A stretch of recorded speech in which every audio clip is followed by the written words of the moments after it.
Hi, everyone, and welcome to this episode of Transformed You. Mark DeJesus here with my amazing wife and co-host, Melissa. It's me. And today we are going to continue in a series on healing from toxic relationships. Thank you so much for the great feedback and the comments that you've provided that give insight to what you're going through, and we're doing our best to just have fruitful conversations that can bring some insight to where you are and maybe some thoughts that can help you move in a healthier direction. Today, we're going to talk about a really tough subject.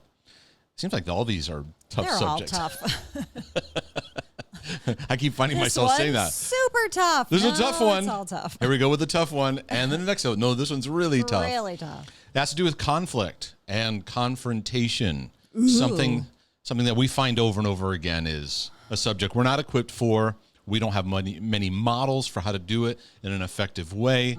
So we tend to overdo it, or we try to avoid it at all costs. So in this episode, we're going to try to give some context. One of the best frameworks for how to do conflict is actually found in a very short yet very powerful passage that James brought out in the scriptures.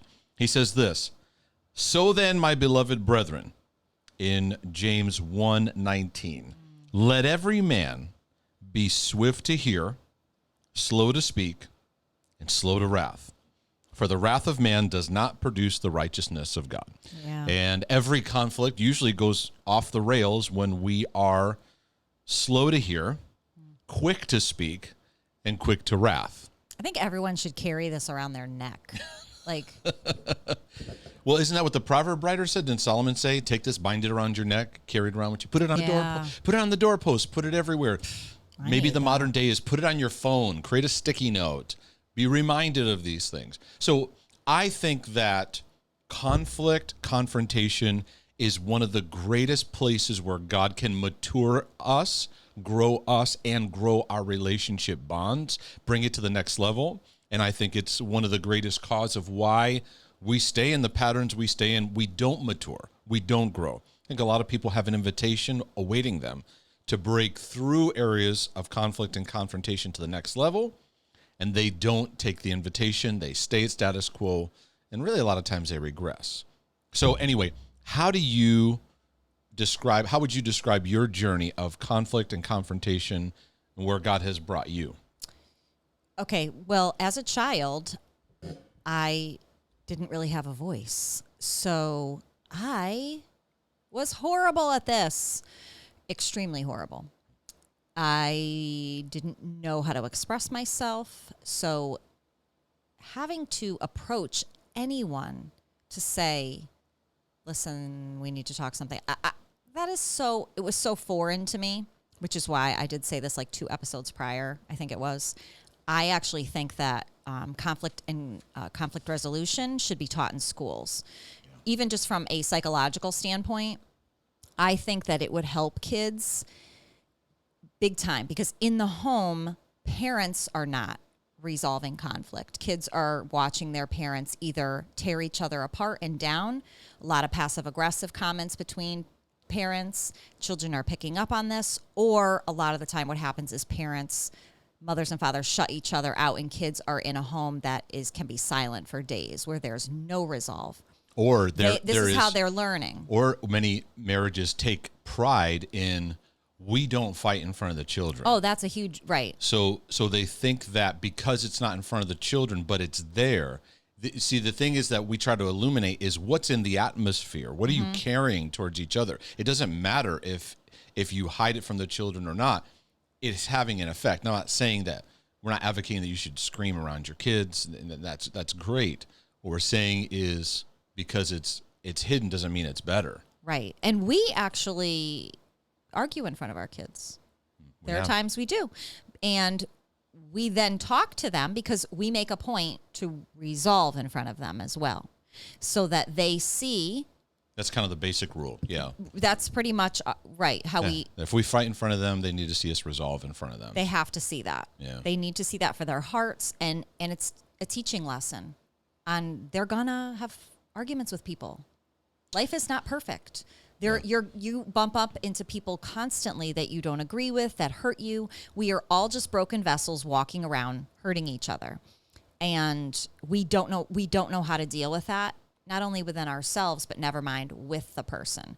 So back to, for myself, I think I did this somewhat okay with people that I truly cared to resolve with.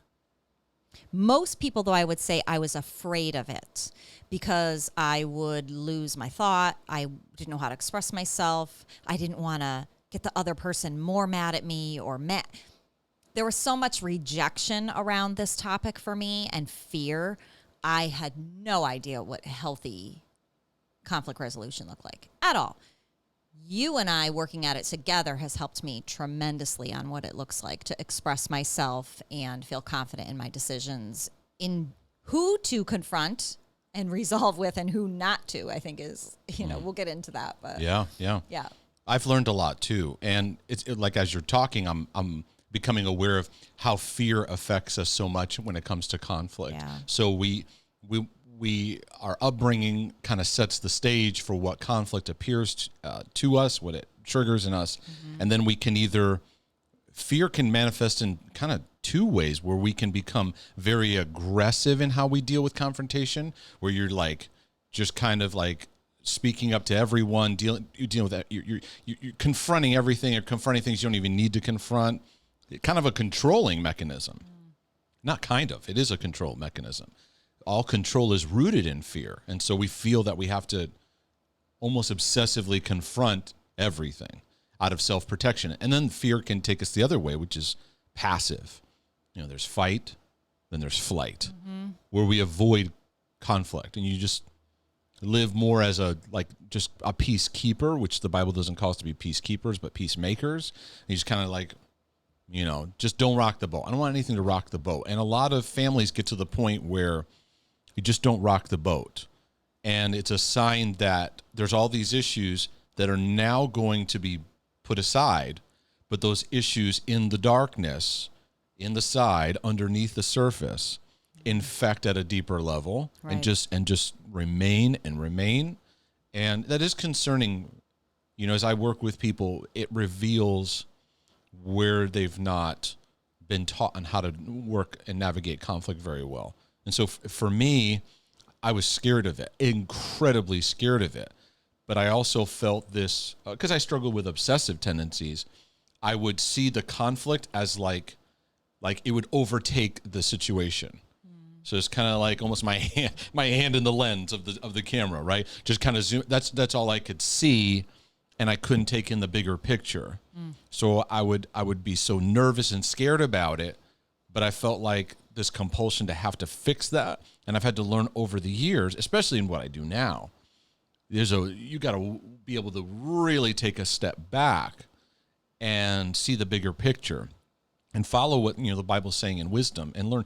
But then I saw, wow, if I have good conflict discussions with somebody, it can really make our relationship so much better. And in marriage is where it brought it out for me the most, because I had to learn. I'm more of like we're going to work on this. We're going to figure it out. In the argument, in the battle, we got to learn. I would at times just walk away because I'd be so hurt or feel hurt and just walk away and do that kind of thing. And I had to stop that and go, no, I got to learn how to work through this and land. There's also aspects to my journey where I had to learn, like, okay, these areas are a process. I would get obsessive and I'm like, I need to fix this and so I can feel better, right? I don't like this conflict feeling. And going, it's okay. You're going to figure this out. You're going to work through this. This isn't just going to be fixed in 1 second. Mm-hmm. We're going to grow and work on this. Not only in marriage, but even just in relationships in general. And so I find it's one of the greatest places where God can mature us if we'll allow the invitation to be there. Conflict is an invitation of this relationship has the potential to be there, but you need two people who are willing. Well, isn't that, it goes back to a conversation we had last time, I think, on two people willing to work things out. And isn't that what we're looking for nowadays, Yeah. And I find most of the time, if I'm dealing with a conflict, like let's say I'm a third party and I'm acting as a mediator, or I am sitting in, so maybe it's a couple, or maybe it's business people, or maybe it's a friendship or a church situation. In 99.99999% of all the situations, there is one person who clearly is showing that they're wanting to humble themselves, they're really wanting the relationship to be better, they're wanting to work on their issues, and the other in the conversation, slowly and methodically, and just sometimes not even slowly, quickly shows they're hard-hearted, they're stubborn, they're defending themselves, they're not willing to humble themselves, they're in a defensive posture, and you're left with, now what do we do? Right. That becomes really challenging. And unless there becomes a breakthrough of what's going on in your heart, which starts with humility and working on your own issues, then the conflict is going to go off the rails, because we're usually obsessed with being right, winning the argument, Right. You never want to get to a place. I've had this happen to me where I'm trying to convince the person that we can resolve this. Wow. Say that again. Yeah, I have a very vivid story in my mind, actually. No, say that again. Okay. Say that again. We get to a place where we think we can convince the person that this can be resolved. Right. Mm-hmm. Just want to let that sink in, because we do a lot of that. Yeah. We want it more than the other person wants it, and we're trying, and then you get in this like pleading, you get in this like please. Yeah, and it's kind of a tricky thing, because I have a situation in mind that I'm thinking about, and when I look back at that, I think to myself, I loved this person as a friend and wanted more out of our relationship, and they kept giving me I don't know, and I look back at it and I think to myself, why didn't I love myself to say enough of, okay, I hear what you're saying, let's part ways. Like that I just kept going at it and going, like, every arrow of love I could throw to convince them I love them, when they kept showing me they didn't love me. Right. And I just kept going at it. Yeah. And we're kind of taught in Christianity to kind of plead with people. And if you find yourself bringing out the potential in a relationship, like, hey, this is where we could go, I see a lot in you, and it's resisted and it's kind of bounced back, it's giving you a sign this person needs some work to do, and this is not your responsibility. It's why we often get so codependent. We now become tied into the person's motivation, or we're carrying the weight for them. We're trying to, like, come on, you can, and we don't know how to step back and go, okay. Sometimes we need to go, am I forcing this? And I can see in the conversation I'm forcing this. I don't want to force this. And oh my gosh, I think we do this so much. And if I could get real deep about it, it all goes back to really what kind of home you grew up in, and you trying to get your parents' love, and like how you formed, how you got love and affection to settle those things inside of you. Because I could totally self-analyze why I did those things with people. Mm-hmm. Yeah. And yeah, so what were arguments for you growing up? Because for me, my dad's Puerto Rican, and whenever his whole side of the family has conversations, everything's epic loud.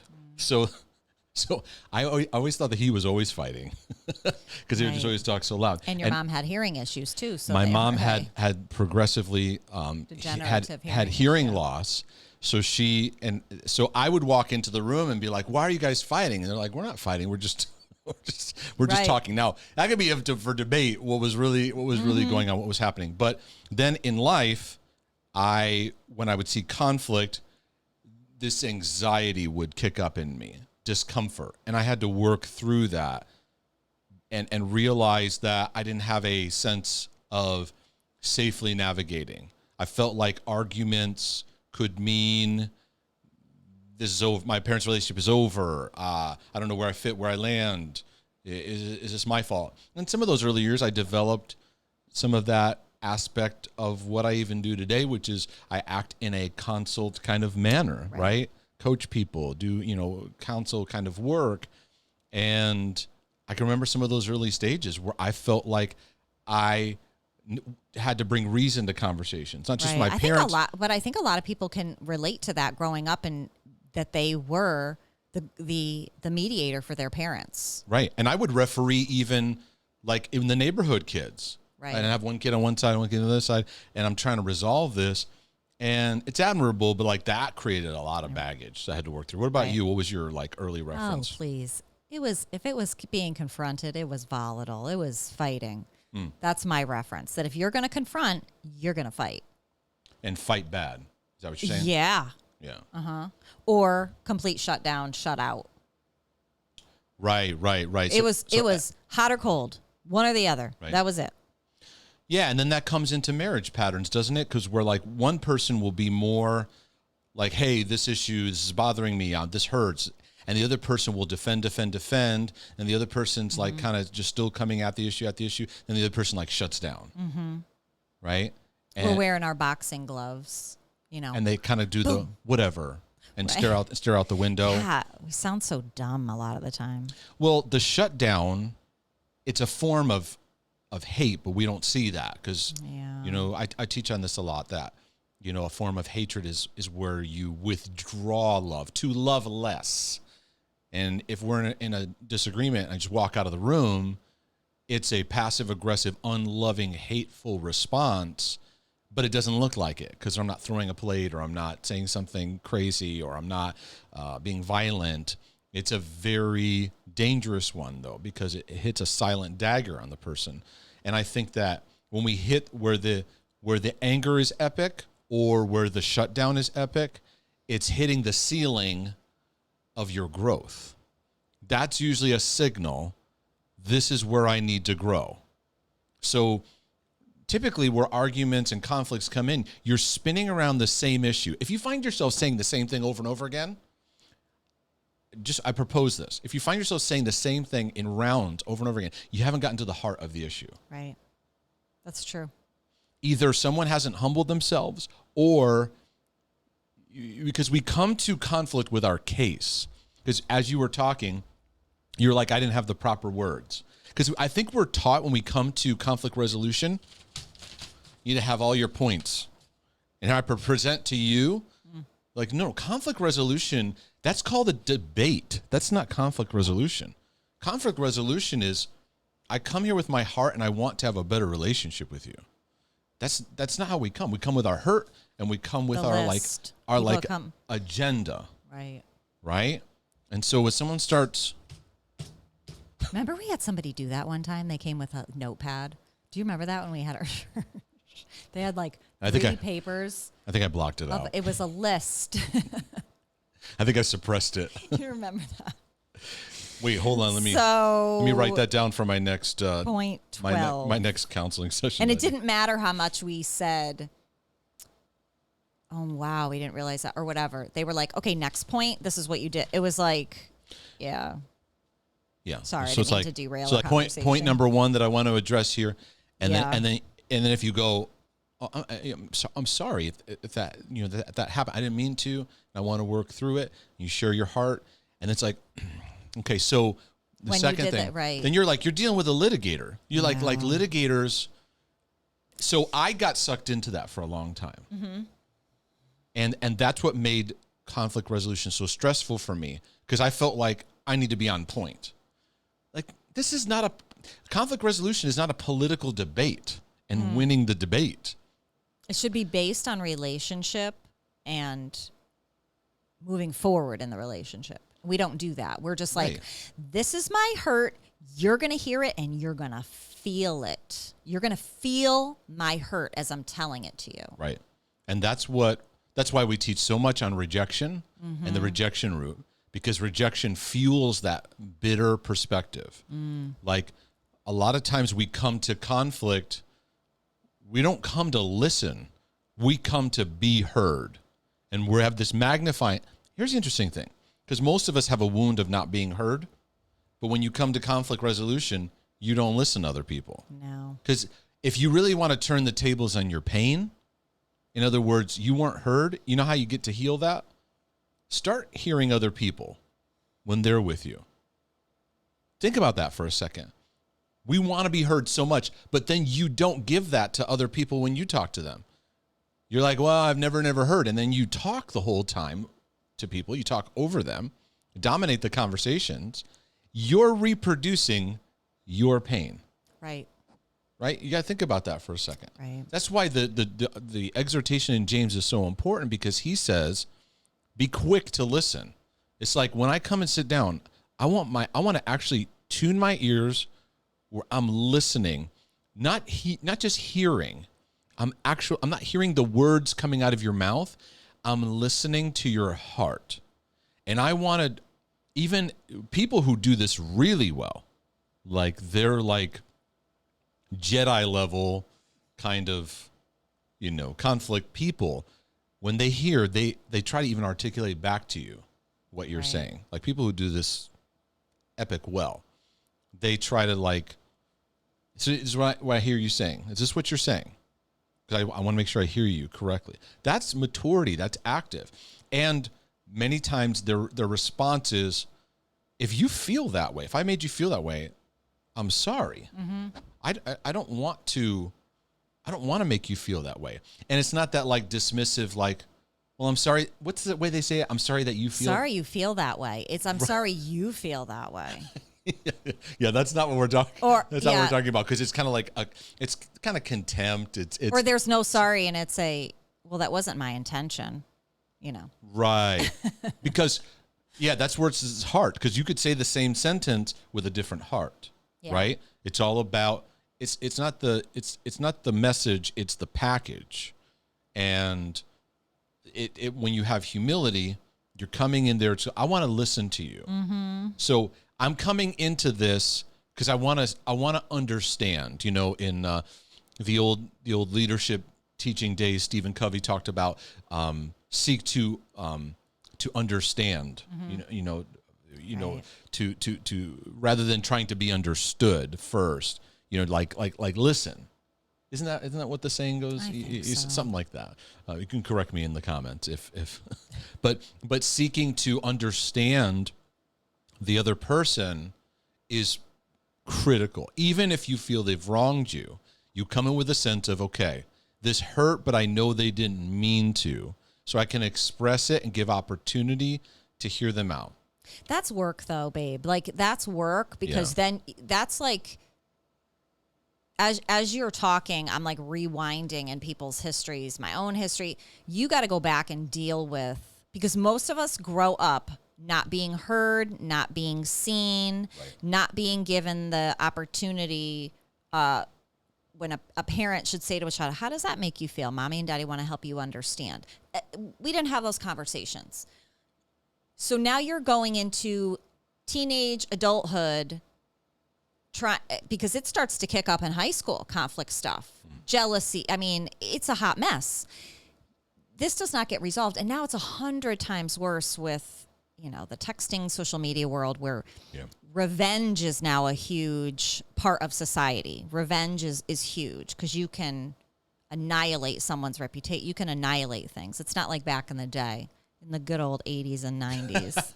That's what where you just like maybe slip somebody a note with an attitude. I don't know. Anyway. Well, social media reveals where we don't know how to do conflict, and we do conflict in the comment section. Like, for crying out loud, you cannot get heart through a comment section. Yeah. Or even. Conflict resolution is not texting someone your thoughts and feelings. That is not being a confronter. Right. Okay. That is a coward. A coward hides behind a phone or an email. That is not confrontation. A confrontation is not writing 2 pages to your pastor, to your friend. That's not.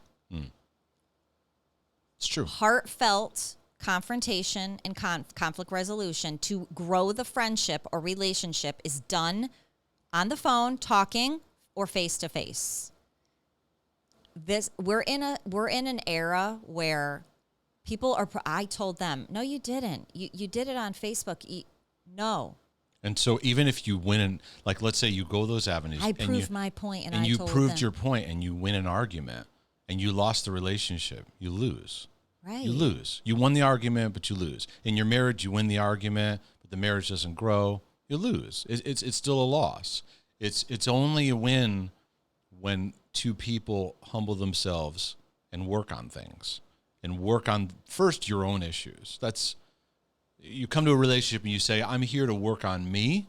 I'm not here to change you, but I'm here to bring out how we interact. And so I go back to James's exhortation, quick to listen. If I come to listen, how am I going to listen? How do I improve that? I have to come into the discussion with the potential opening in my heart that you didn't mean to hurt me. And I want to give opportunity for that to be shown. Right, because we demonize everyone. Yeah, because even in my friendships where I'll tell a friend of mine, hey, that hurt, And a lot of times they didn't know. And guys will joke a lot and say things, and they don't know. And I'm not perfect. And I'm like, that was a weak area, man. You kind of hit, it was a low blow, right? But with the sense of like, I want to believe that you didn't mean to, and I would need to hear from you otherwise, right? Right. Does that make sense? Absolutely. I want to hear directly I don't want to assume that I know your motive and I know everything you were thinking and feeling. You said something that was probably just not even on your radar of being hurtful. We just weren't aware of it. And so then when he says then slow to speak, it's like I want to make sure I'm fully listening so that when I'm speaking fruitfully. We're quick to speak, and we're quick to speak our story.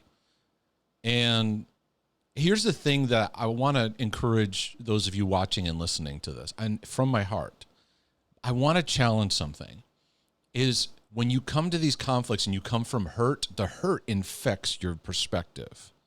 So this is the way our brains and our minds work. When you focus on a certain part of a story, that's what you look for. So if you went to an event of people and you're like, people always ignore me, and that becomes a deeply rooted hurt-based, it's rejection-based, it becomes an ironclad story, and you look for that to be validated. The problem is you miss so much of the rest of the story. We come to conflict with an ironclad, my story is 100% accurate. And that's just arrogant. It's not even true. Right. And this even goes into like things that are traumatic, right? And this is a touchy subject because trauma is difficult and we need healing, and I'm very, very gracious and compassionate in understanding how trauma affects us. But even traumatic studies, it's proven that when people come out of trauma, they don't accurately portray the event 100%. Correct. It's a known thing. You pick up certain things, and over time, those become the things you carry. Over time, they become magnified. Over time, they take over the whole story. So you don't, and it's okay. This is okay. That's why we need healing from trauma, because we need the story to gain perspective. When you and I started to see ourselves healed, like when we left the church I worked at, in Connecticut, and there were so many things to heal through, layer after layer after layer. And where we saw maturity in us, where we saw like, okay, we see God doing things, is we saw things from their standpoint. It didn't make everything right, but it was like, okay, I could see this. I could see that. We understand certain decisions they made, whether we agreed with them or not. Right. There was time that went by that we then went through our own journey of stuff and went, yeah, there's perspective here. Yeah. Perspective. They weren't as demonized, We can I think that helps over time when you can not demonize the other person. Right. And even it's not accepting, oh, you know what, how they treated us. Okay. We're not saying to just accept abuse and accept those things, but there can be perspective that comes. 100%. And then there's the whole anger part where James says, when the wrath of man, he says, does not produce the righteousness of God. So like this is what I've learned. If anger is kicking up in me, it's a sign, number one, there's a root heart issue I need to address that needs to be healed. That it's not really about this situation. It's a historical thing. It's a historical nerve I carry that needs healing. Mm-hmm. And two, this anger can blind me right now. And so it's not going to let me, and that's where I think James is saying it doesn't produce the righteousness of God. It's not going to lead you. It's a signal of get to the root system. The anger is a trigger. And anger comes out of a trigger of pain, and it will defend the pain. Right. Did you catch that? Yes. This is really helpful for me. It gets triggered by certain things. That wound needs to be healed. Here's the problem. Your anger will defend the wound. Right. So if you feel like you haven't been heard, and any moment you don't feel heard, it triggers the anger. Now anger's manifesting in whatever way. Maybe you get pent up. Maybe your blood pressure rises. Maybe your eyes turn bloodshot. Maybe you start shaking. Maybe you start yelling. Maybe you start screaming. Maybe your voice comes up. Maybe you get physical. Whatever it is, right? Anger rises up. Now when you're trying to deal with an issue, it's defending the you aren't heard. So now this fortress has been created where there's no movement forward in the relationship. Right. And then James later says, strife begins to fill the environment. Now you become contentious. And so many couples live in strife. It's a combative kind of environment that you're hitting, and because nothing gets resolved. Nothing gets resolved because you're not getting to the heart. It's arguments. And I kind of developed this mindset, and my daughter heard me say it, and it's kind of funny. All arguments are stupid. Right? They really are when you think about them. If you were to replay like your past arguments, there's I'm not saying all, you know what I mean? Right. Right. Understand the heart of what we're saying. Right. Sometimes people take every sentence I say literally, and it's like, but what about this? Yes. Right. We can't cover every nuanced thing. But if you could, not take yourself seriously, and I look back at marital arguments, I'm like, that was stupid. What we were saying was in other words, and it wasn't really about that. That was a tipping point of stuff that we needed to deal. Right. It's not about the thing or that place or this situation. Is about the deeper issue. I'm not saying stupid to mean it's not important. It's just like where it goes into these unredemptive avenues. Right. 100%. So, I want to go back for a second to what you were saying about understanding. My brain just took a loop-de-loop. When we're dealing with stuff in our perceptions of things, we think we know the other person's motives. And big time. And when you were talking about trauma, it made me think of a lot of the times, especially when we were pastoring.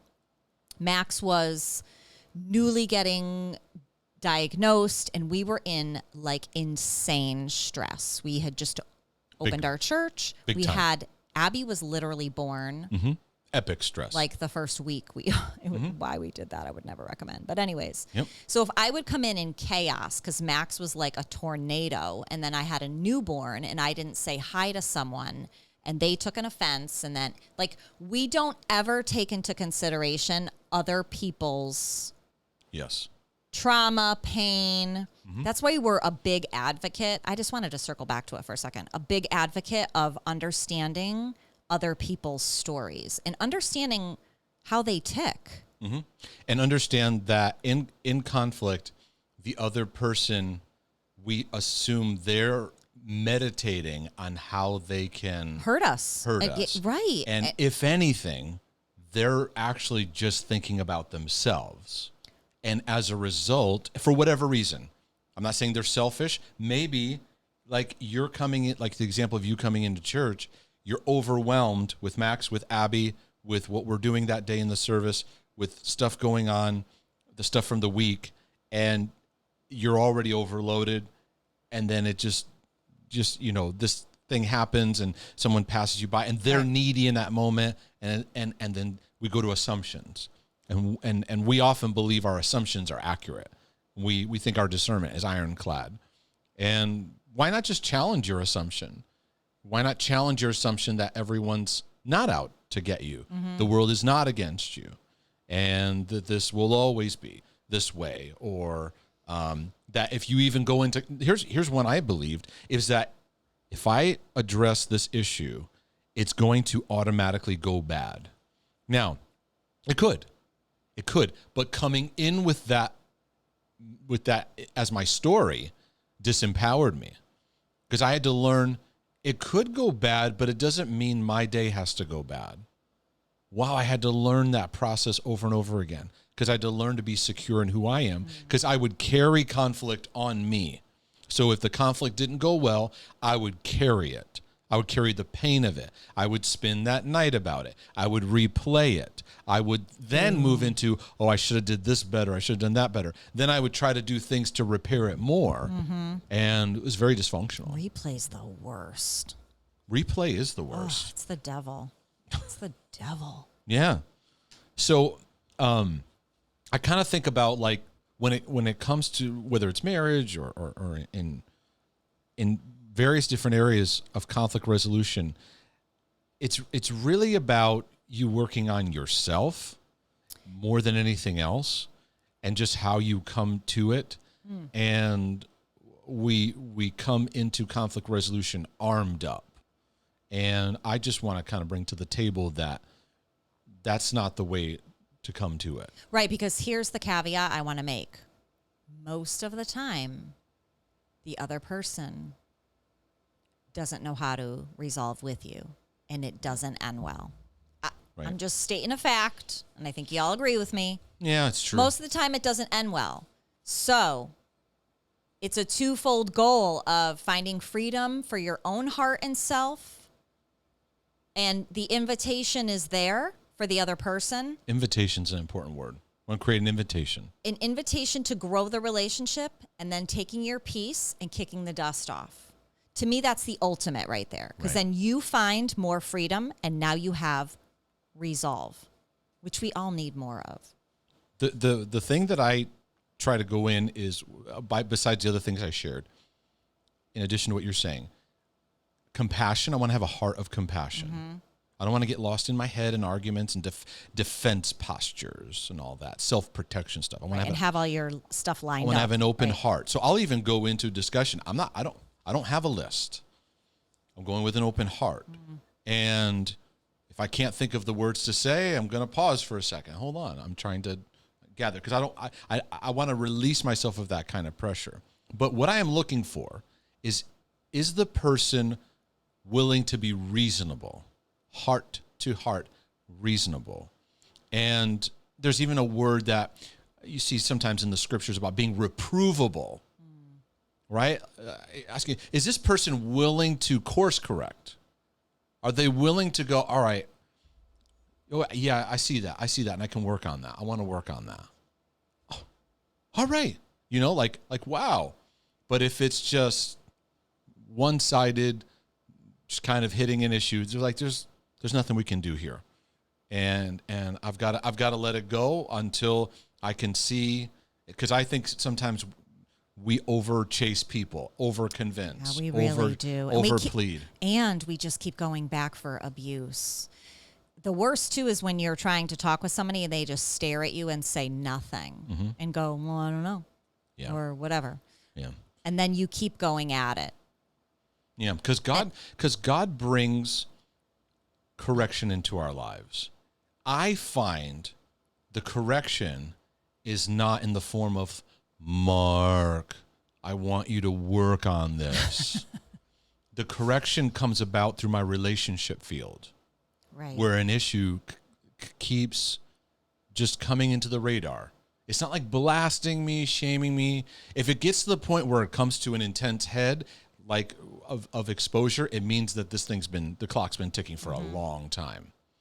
But he brings about in your relationship circle. So if you find yourself in certain patterns where you see over and over and over again, just step back and go, okay, maybe there's something I need to see here.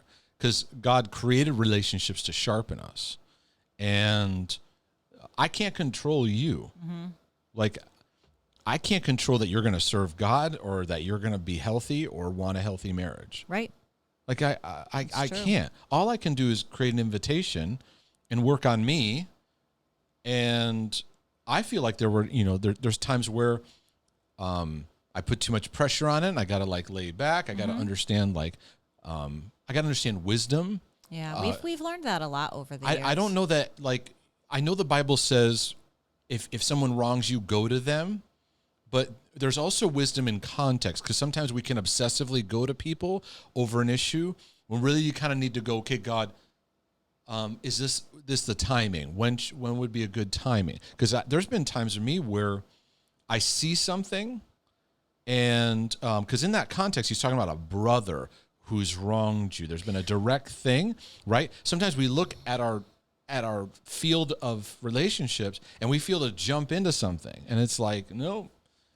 Not now. Yeah, we need to be wise and think these things through, because there's an element, the world's getting more and more mentally ill because we're not dealing with issues of the heart, because we're being raised in extremely abusive environments. And I'm not just talking physical, which is a problem, but passive aggressive environments, extremely passive environments. When your heart is neglected, it's abusive.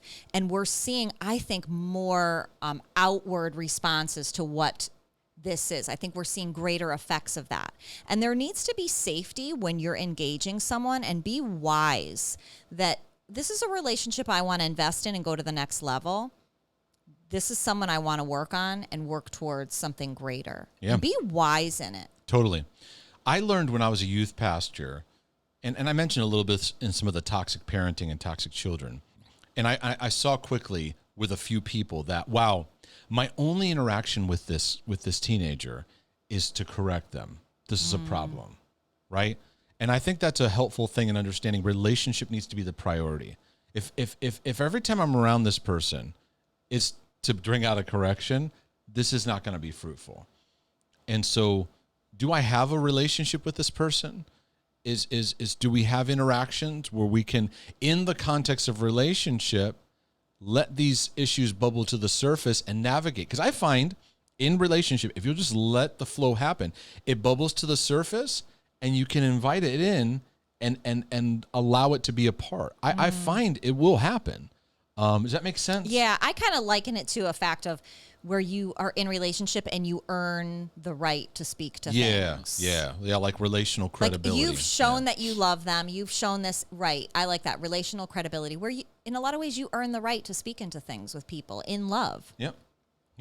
And the love part takes a lot more work than we give. You know, people say, I spoke to truth and I said it in love. Like, it doesn't sound like it to me. And so that's what I think. Yeah. If you have any comments or anything you want to add to it, please let us know. Send us your question. We're always open to doing Q&A kind of episodes. We're going to continue this journey. We're going to kind of get more into stuff about relational ties, even soul ties, codependency, stuff like that. Mm-hmm. We might even touch on more family stuff, maybe in-law stuff, maybe toxic church stuff, things like that. Send us in this series, if there's an area of focus you'd like to see, send me an email at mark@markdejesus.com, and we'll see what we can do about addressing some of those areas. If this resource, if this podcast has added value to your life, to your family, if it's helping you grow, please consider a one-time donation and supporting the work. We are doing this as a full-time work in our lives and in our journey. You can do a one-time or become a monthly supporter of any amount. There's also special partnerships you can sign up for where you can get access to resources. Of course, we are highly recommending the Heart Healing Journey as a resource for your personal walk.